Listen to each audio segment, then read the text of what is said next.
अचानक 200 किलोमीटर दूर पहुंच दहाड़ने लगे टाइगर जीराम कुमार महतो। बहरागोड़ा विधानसभा के अंदर में किस तरीके से दहाड़ते हुए दिखाई दे रहे हैं दोस्तों डुमरी विधायक। आखिर में वो चलती सदन छोड़ वहां पर क्यों गए हैं और वहां पर जब गए हैं तो जनता के बीच संबोधित करते हुए किन किन बातों को वो अपने जो है वो एक अंदाज में निकालने की कोशिश किए हैं, जनता के बीच उसको जो है वो पहुंचाने की कोशिश किए हैं। और जो कुछ भी वो बात बोले हैं, जो कुछ भी वो जो है वो राय दिए हैं लोगों को, वो सारा कुछ मैं आप लोगों को वीडियो में दिखाने वाला हूं दोस्तों, जिससे आप लोगों को भी ये बात मालूम चलेगा कि आखिर में अचानक 200 किलोमीटर जहां से वो जो है वो विधायक हैं, लगभग डुमरी से अगर बहरागोड़ा की बात करें जहां पर वो अभी जाकर के दहाड़ रहे हैं और जहां पर जाकर के वो भाषण दे करके आए हैं, अब तो वो आ चुके होंगे 200 किलोमीटर की डिस्टेंस थी दोस्तों। लेकिन अभी वो वीडियो में आपको दिखाने वाला हूँ, क्या कुछ वो बात बोले हैं सारा कुछ में आप लोग इस वीडियो में देखें, उसके बाद आप लोगों को हम बात बताएंगे। पहले आप इस वीडियो को देखें दोस्तों। लोग का भी 1000, युवा लोग को भी 1000 और जो बूढ़ा बूढ़ी लोग हैं उनको भी 1000, तो कम से कम उनका भी पेंशन 2500 हो, ये संसद में हम उठाने का काम किए हैं, आगे भी करेंगे। ठीक है, चलिए अच्छी बात है, बहुत अच्छी बात है। और आज निसंदेह आपने जिस उम्मीद के साथ, भले हम गिरिडीह जिला से चुनाव जीत के आए हैं, हम जहां से विधायक बने हैं उस जिला का नाम है गिरिडीह, और आपके यहाँ से वो जिला कम से कम 200 किलोमीटर की दूरी में है। कोई बात नहीं, भले हम विधायक गिरिडीह से चुन के आए हैं, लेकिन समस्या हमने जादूगोड़ा का भी रखने का काम किया है। जादूगोड़ा पहुंच करके और ये भाषण दे रहे हैं। 25 साल के झारखंड में पहली बार जादूगोड़ा के यूरेनियम खनन से प्रभावित हो रहे महिलाओं के विषय को हमने सदन में रखने का काम किया है। इसलिए आप मेरे अभिभावक, ठीक है, मेरे नौजवान भाइयों और मेरी माताएं, मेरी बहनें, मेरी दीदी लोग, आप निश्चित रहें, भले हम विधायक गिरिडीह जिला से चुन के आए हैं, भले हमारा घर धनबाद जिला है, लेकिन जब बात आएगी सिंहभूम की, हम जरूर आपकी आवाज बनने का काम करेंगे।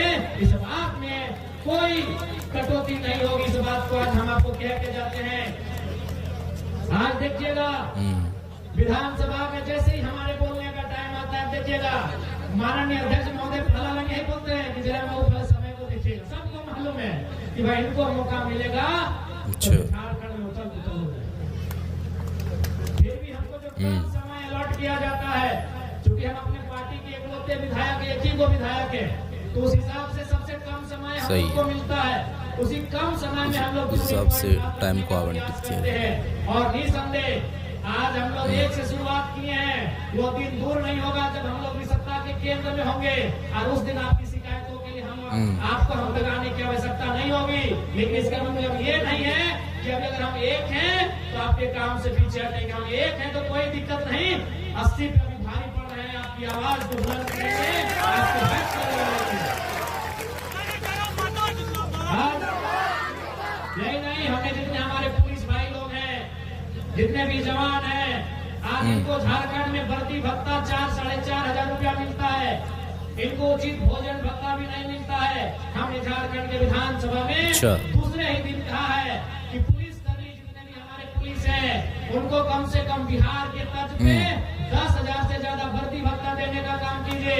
हमने ये भी कहा है कि अगर मुख्यमंत्री का परिवार है, अगर मंत्री का परिवार है, उनका बीवी है, बच्चा है, तो पुलिस कर्मियों का भी परिवार है। इसीलिए अगर कोई सिंहभूम का है तो उसकी नौकरी साहेबगंज में ना हो, उसकी नौकरी सरायकेला में हो, उसकी नौकरी पश्चिमी सिंहभूम में हो, पड़ोसी जिला में हो। हमने सरकार से ये भी मांग किया है, हमने सरकार से यह भी मांग किया है कि जो भी पुलिसकर्मी है या परिवार से भी जाके नौकरी करते हैं, आप उनको सिंहभूम वाला को गढ़वा भेज देंगे तो ठीक बात नहीं है। उसकी भी बूढ़ी माँ है, बूढ़े पिताजी हैं, उसका भी छोटा छोटा बच्चा है, तो ऐसा जगह उसको ड्यूटी दीजिए कि वो राज्य की भी सेवा करे और शाम को अपने माता पिता की भी सेवा करवाए। हमने इस बात को भी सदन में रखने का काम किया है। चलिए ठीक है, इसलिए आपका आशीर्वाद सराहनीय रहा है। आपके एक एक वोट से आपने जो आशीर्वाद देने का काम किया है, हम लोग आपके एक एक वोट का मान रखेंगे। और यदि आप चाहें तो एक बार पूरा झारखंड घूम के आइए, पूरे झारखंड में सिर्फ आप इतना बोल दीजिए कि हमने वोट जयराम महतो को दिया है, लोग कहेंगे कुर्सी में बैठिए, गिलास पानी पीजिए, आपका वो सम्मान झारखंड में मिलेगा। झारखंड के बाद भी आपको वो सम्मान मिलेगा, क्योंकि हमने आपको आपके वोट का, आप अपने वोट पे बहुत बड़ी स्टेटमेंट, और हमने वो काम किया है, वो काम करने का प्रयास किया है कि आपने हमें जो वोट दिया है उसमें आपको गर्व कराएंगे। ये बात आज आपको हम कह के जाते हैं। अभी और आज 23 तारीख हो चुका है, 24, 25, 26, 27 और 4 दिन विधानसभा का सत्र चलेगा। इस सत्र में गैर सरकारी संकल्प 27 तारीख को बहस होगा। उसमें उस दिन हम लोग झारखंड में स्थानीय नीति और झारखंड में नियोजन नीति की मांग को पुरजोर तरीके से रखने का काम करेंगे, पुरजोर तरीके से उसमें बहस करने का काम करेंगे। आज भी आपको हम कह के जाते हैं, आज कितनी उम्मीदों के साथ ये राज्य बना। हमने जान तो दिया ही दिया, हमने शहादत दिया तो दिया। अरे हमने टाटा जमशेदपुर हो, टिस्को हो, टेल्को हो, हिंडाल्को हो, हमने अपनी जमीनों को भी देने का काम किया है। इसलिए मैंने सरकार से मांग भी रखा है और आगे भी सदन में इस बात को रखेंगे कि जो भी निजी उद्योग है, कल ही आप मेरा बात सुने होंगे, कल उद्योग विभाग के बात था, कल ऊर्जा और उद्योग के बात हम कर रहे थे। उद्योग विभाग का जो डाटा मिला है उसे सुनकर आपके पांव से जमीन खिसक जाएगी। हमारी सरकार कहती है कि हम निजी यानी जैसे टाटा जैसी कंपनियां, निजी यानी हिंडाल्को, निजी यानी जो निजी कंपनियां हैं हमारे राज्य में, उन कंपनियों में भी 75% नौकरी झारखंडी को मिलेगा। लेकिन आपको जानकर आश्चर्य होगा, सरकार को हमने एक उत्तर मांगा था और सरकार ने उस उत्तर में दिया है कि अभी उनके पास डेटा 2.5 लाख मजदूरों का है, जिनमें मात्र 53,000 झारखंडी है, यानी 21%, जो कि काफी शर्मनाक है। किस प्रकार से हमारे राज्य के नौजवानों के हक को छीना जा रहा है। बताइए, सरकार कह रही है कि देंगे 75% और मिल रहा है 21%, यानी 100 में 21 को झारखंडी है, आज 79-80 को बिहार, बंगाल, उड़ीसा के लोग यहाँ नौकरी कर रहे हैं। बताइए क्या ये सही है? अरे भाई, ये तो अन्याय है, ये अन्याय है, हमारे साथ घोर अन्याय है, ये हमारे साथ अत्याचार है कि राज्य हमारा, बलिदान हमारा, लहू बहा हमारा, और आप नौकरियां बांट रहे परदेशियों को। इसलिए इस राज्य की तमाम नियुक्तियां बेकार की बेकार हो जाएंगी अगर नीति नहीं बनेगी। बिना नीति की नियुक्ति बेकार हो जाएगी। इसलिए इसी सदन में हम लोग नीति बनाने पे जोरदार बात करेंगे और आशा करते हैं उस दिन झारखंड के तमाम विधायक पक्ष विपक्ष छोड़ के, सरकार का गुणगान और चरण धोने का व्यवहार छोड़ के झारखंड के मसले में समर्थन देने का काम करेंगे। हम तमाम विधायकों को अपील करेंगे। आज नीति और पॉलिसी नहीं होने के कारण आज हमारे राज्य की दुर्दशा है। 40% खनिज देने वाला झारखंड राज्य आज बेरोजगारी के दंश को झेल रहा है, आज पलायन के दंश को झेल रहा है, आज प्रवास के दंश को झेल रहा है। इसलिए आज आवश्यकता अगर इस राज्य में है तो सबसे पहले इस राज्य को नीति बना के देना होगा। जब तक आप नीति देने में सक्षम नहीं है, यह राज्य बनने या ना बनने का कोई मतलब नहीं रह जाता है। इसलिए आज तमाम कोल्हान वासियों से, बहरागोड़ा विधानसभा वासियों से हम यही कहना चाहेंगे कि आपने जिस उम्मीद के साथ हमारे राजनीतिक दल को समर्थन देने का काम किया है, उस उम्मीद पे हम लोग खरा उतरने के लिए यानी चोटी एक करने का काम करेंगे। आज चलिए ठीक है, इस राज्य की दिशा और दशा बजट पे निर्भर करता है। लेकिन जब तक आप देख सकते हैं, मैंने विधानसभा के सत्र में उन्हीं बातों को रखा जो बातें आप गांव भर में चर्चा करते हो। मैंने नेताओं की तरह भाषण नहीं दिया। विधानसभा जाके देखिए, हमारे भाषणों को सुनिए। हमने नेताओं की तरह हमने भाषण नहीं दिया है, हमने वही बात को रखा है जो गांव में जनता बात करती है। हमने वही बातों को रखा है। जिस दिन स्वास्थ्य का बजट की बात हो रही थी, जब हमें बोलने का मौका मिला तो हमने क्या कहा हमने सबसे पहले स्वास्थ्य कामना की, क्योंकि जिन्होंने बजट बनाया वो खुद बीमार हो गए हैं। बजट बनाते हैं वित्त मंत्री, फाइनेंस मिनिस्टर, वो अभी बीमार है।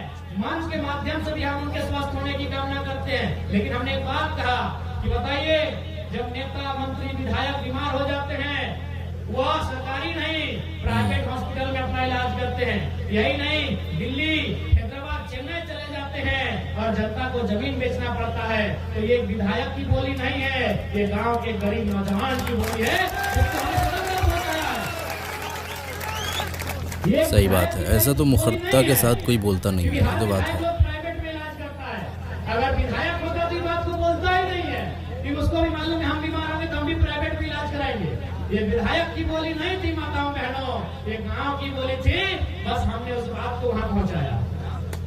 हमने कोई ऐसा बात नहीं रखा है जो विधायक जैसा बोला जाए। हमने वही बात रखा है कि जनता के बीच से आता है, चाहे वो शिक्षा का मामला हो, स्वास्थ्य का मामला हो, ऊर्जा विभाग का मामला हो, भवन का मामला हो, या कोई विषय का मामला हो, हमने आपकी बात को सदन तक पहुंचाया है। निसंदेह एक दिन तो हमें बोलने का अवसर भी नहीं दिया गया था।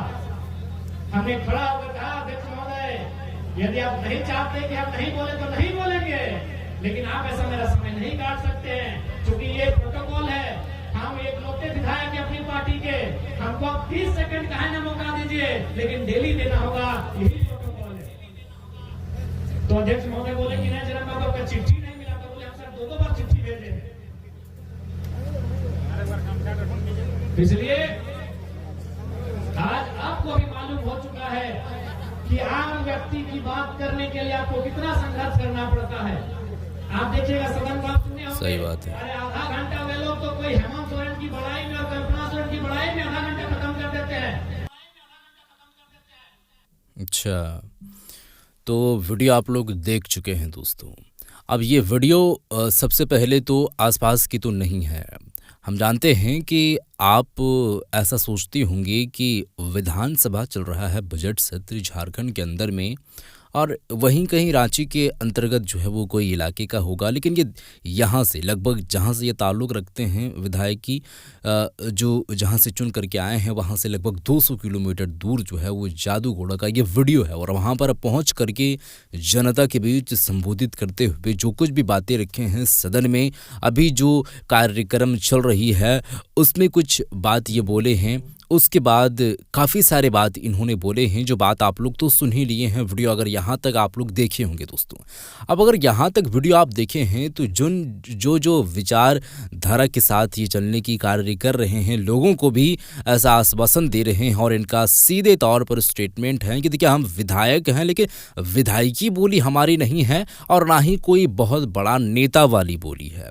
हमारा बोली, हमारा सोच विचार व्यवहार सब जनता के प्रति है, और जनता के ही सोच उन्हीं के आधारित पे हम जो है वो आए हैं, और वही सोच को हम जो है वो सदन के पटल पर रखने की कोशिश कर रहे हैं। आप अगर देखेंगे तो, अगर हमारे वीडियो को देखेंगे, भाषण को सुनेंगे तो आप खुद समझ जाएंगे दोस्तों।